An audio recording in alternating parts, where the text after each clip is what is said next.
Shalom, shalom, famille de l'Éternel, soyez bénis au nom de Jésus-Christ de Nazareth. Bienvenue à notre espace de partage de la parole. Bienvenue au pain quotidien. Nous sommes le jeudi 6 novembre 2025. Je suis Dr Franck Adé pour vous servir. J'ai le privilège de parler avec nous ce jour de ce thème, l'âme qui pêche. Je rappelle qu'il s'inscrit dans le grand thème de la semaine qui est mort. Où est ton aiguillon? Et bien évidemment, il se raccroche à tout ce mois qui est dédié à proclamer que la mort ne sera plus, selon Apocalypse 21, 4.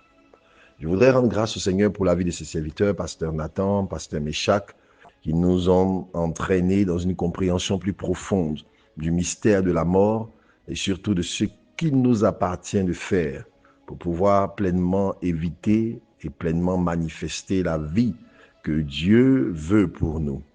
En ce jour, nous nous appuierons sur le passage d'Ézéchiel 18, verset 4, qui dit ceci: « Voici, toutes les âmes sont à moi, l'âme du Fils comme l'âme du Père, l'une et l'autre sont à moi, l'âme qui pêche, c'est celle qui mourra. » Parole du Seigneur. C'est une conversation que le Seigneur a avec Ézéchiel, c'est une orientation, c'est une commission que le Seigneur fait à Ézéchiel, afin qu'il enseigne le peuple.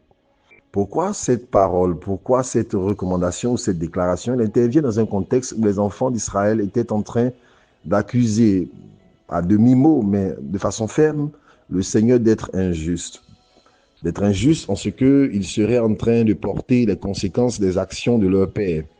Il rappelait donc ce proverbe qui était répandu en Israël: les parents ont mangé des fruits, des raisins, mangé des figues, et ce sont les enfants dont les dents sont agacées. Pour dire donc qu'ils sont en train de subir les conséquences de ce qu'ils n'ont pas fait. Et le Seigneur envoie Ézéchiel pour leur dire ceci: les âmes sont à moi, je ne suis pas injuste, et que l'âme qui pêche, c'est celle qui mourra. Est-ce que la déclaration que le Seigneur fait faire à Ézéchiel annule la conséquence du linéage spirituel? Nous sommes une église prophétique. Je suis persuadé que vous avez déjà été instruits sur les liens de sang, l'héritage spirituel. Est-ce que cette déclaration que le Seigneur fait à Ézéchiel annule ou remet en cause cet enseignement? Non, il faut bien comprendre ce que cela signifie. De par le lien de sang, de par nos origines, de par donc le sang que nous avons reçu de nos parents, il y a sans conteste, et chacun peut l'expérimenter. Chacun peut simplement regarder la vie. Il y a des traits communs, ce que les Anglais appellent des patterns, des spiritual patterns qui sont propres à une famille. On peut observer des maladies récurrentes. On peut observer des situations matrimoniales récurrentes. On peut observer des impossibilités récurrentes. On peut observer donc que le lignage, le sang a un impact. Ce n'est pas donc Dieu qui est en train de remettre en cause le fait que le lignage du sang ait un impact, mais il est en train de dire quelque chose de différent.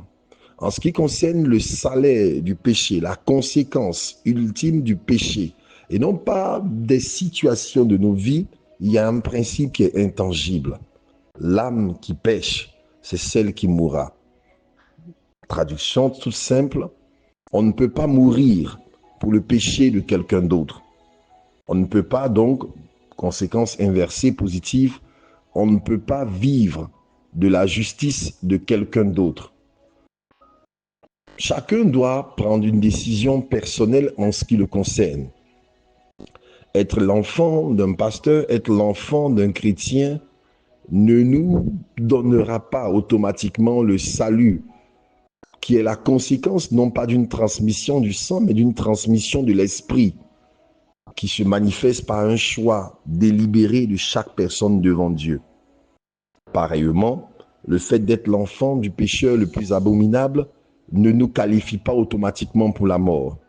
Il faut donc faire la part des choses entre les influences qui peuvent se déployer dans la vie d'un individu à cause de l'héritage de sang et le choix ultime de faire ce qui est bien ou ce qui est mal, qui nous revient et qui est notre responsabilité.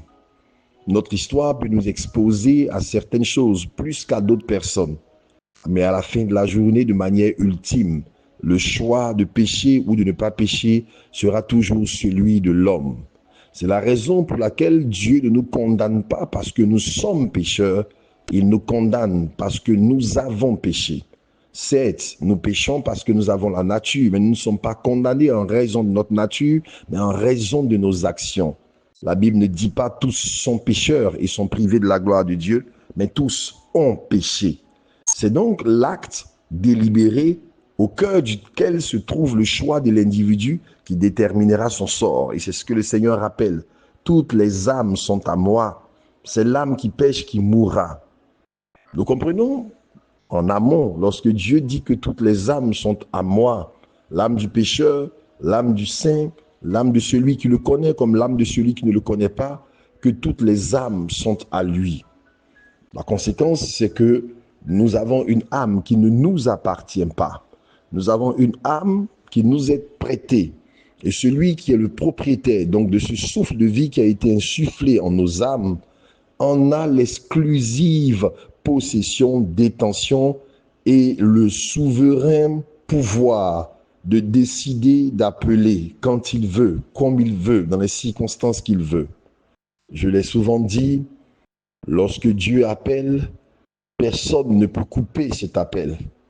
Lorsque Dieu appelle l'âme de quelqu'un à monter devant lui et à rendre compte de la manière dont il a vécu, c'est un appel irrésistible parce que toutes les âmes sont à lui et retourneront vers lui. La question donc n'est pas de savoir vers qui nous retournerons, mais qu'est-ce que nous entendrons de sa part et quel sera notre sort. Le Seigneur le dit ce matin. Il y a un sort de vie pour l'âme qui ne pêche pas. Il y a un sort de mort pour l'âme qui pêche. Que signifie donc l'âme qui pêche? Est-ce que cela implique que si nous ne sommes pas capables de manifester une justice absolue en nous-mêmes, nous sommes condamnés? Non. De par notre nature pécheresse, aussi longtemps que nous serons dans ce corps, la possibilité et l'éventualité et même la réalité de déchoir quelquefois du plan parfait de Dieu va fatalement nous arriver. Il nous arrivera de défaillir. Ce n'est pas donc de ces défaillances, de ces faiblesses qui peuvent être la manifestation de nos natures, qui peuvent arriver même aux plus saints, aux plus consacrés de nous, que le Seigneur vise en disant l'âme qui pêche. Mais il vise la situation d'un choix délibéré de rejeter la grâce de Dieu, de rejeter les ressources de l'esprit et d'adopter une vie délibérément compromise dans le péché. On pourrait donc traduire de manière plus exacte l'âme qui pratique le péché. L'âme qui a refusé les ressources du salut, du sang, de la rédemption et qui se plaît au péché. Le Seigneur dit, ils ont haï la vérité, ils ont aimé le péché et c'est pourquoi Dieu les a livrés à leur sens reprouvé. Bien-aimés, il y a quelque chose que Dieu nous enseigne ce matin. L'âme qui pêche, qui pratique le péché, est fatalement destinée à mourir. L'âme du pasteur comme l'âme du plus endurci des criminels.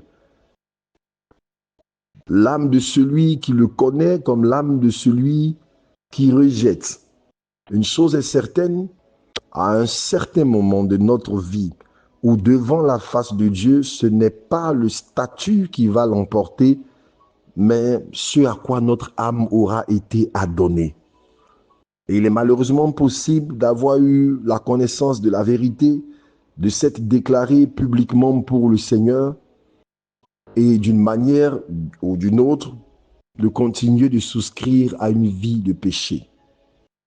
Il est malheureusement possible d'avoir une activité ecclésiastique florissante et malheureusement de continuer de souscrire à une vie de péché.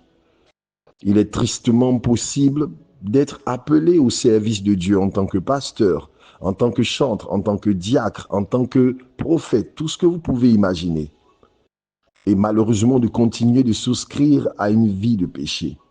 Il est malheureusement possible d'être dans l'environnement dans lequel les choses du royaume sont proclamées et choisir malheureusement de continuer de souscrire au péché.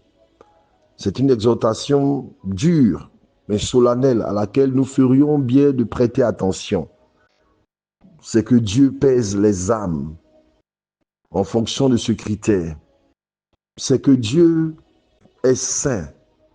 Et cette sainteté implique une séparation. C'est que la sainteté de Dieu commande que le péché ne puisse rester en sa présence. L'amour de Dieu est déployé envers nous, mais son amour ne peut pas taire les exigences de sa justice qui sont la conséquence de sa sainteté.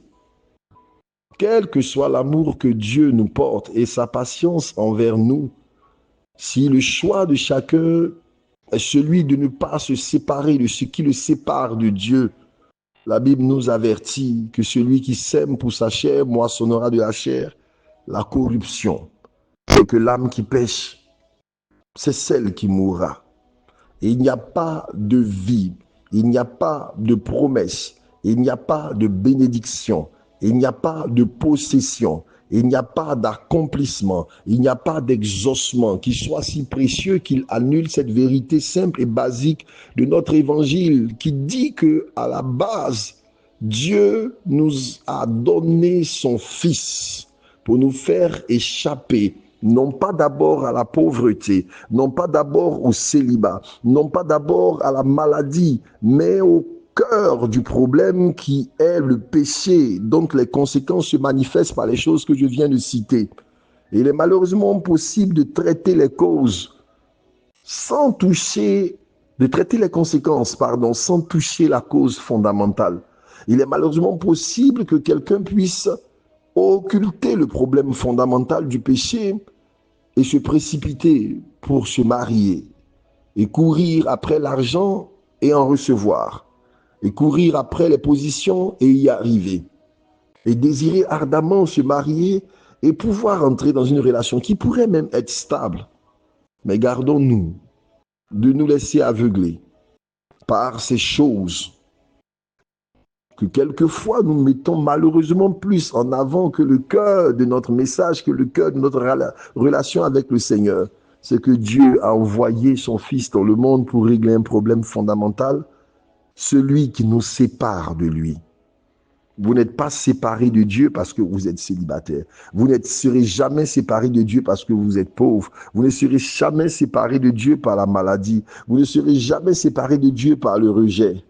Mais il y a une séparation incontournable qui est rappelée en Ésaïe, c'est que le péché met une barrière infranchissable entre nous et Dieu. Il a pourvu un moyen par le sacrifice et le sang de Jésus. Et si nous continuons délibérément de pécher en dépit de ce que Dieu a fait, nous souscrivons nous-mêmes à cette déclaration floue. L'âme qui pêche, c'est celle-là qui mourra. Que le Saint-Esprit nous donne de comprendre, d'entendre et de recevoir son ministère dans nos cœurs, afin que nous soyons l'âme qui marche dans la justice, qui lave ses mains dans l'innocence, qui se lèvera jusqu'à la montagne de l'Éternel. Shalom chez nous.